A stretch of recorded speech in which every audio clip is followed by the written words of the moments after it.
DNR Gita ज्ञान पाठ 7 स्वधर्म में स्थित रहो।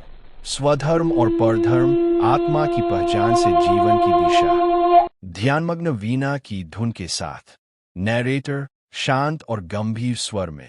भगवद गीता का यह 7वां अध्याय आत्मा, भगवान और स्वधर्म के रहस्यों की कुंजी है, जहां अर्जुन अब धीरे धीरे अपने भ्रम से बाहर आ रहा है और श्री कृष्ण उसे एक नई दृष्टि दे रहे हैं, आत्मज्ञान की।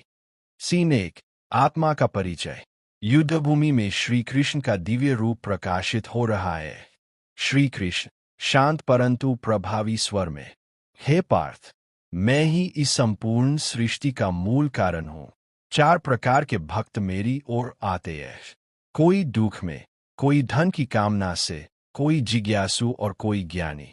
और हे अर्जुन, उन सभी में मुझे सबसे प्रिय वह ज्ञानी है जो केवल मुझसे प्रेम करता है।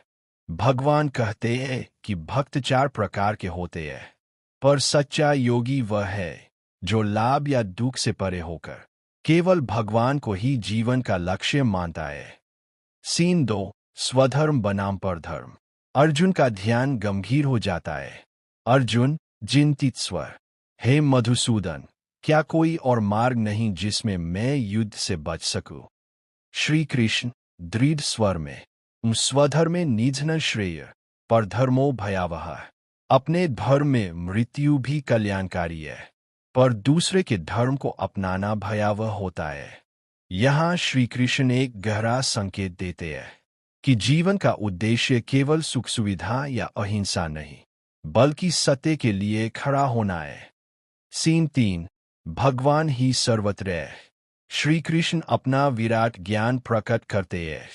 श्री कृष्ण धीरे धीरे विस्तार करते हुए, मैं ही जल में रस हूं, सूर्य और चंद्रमा का प्रकाश हूं, मंत्रों में हूं और मनुष्यों में बुद्धि हूं।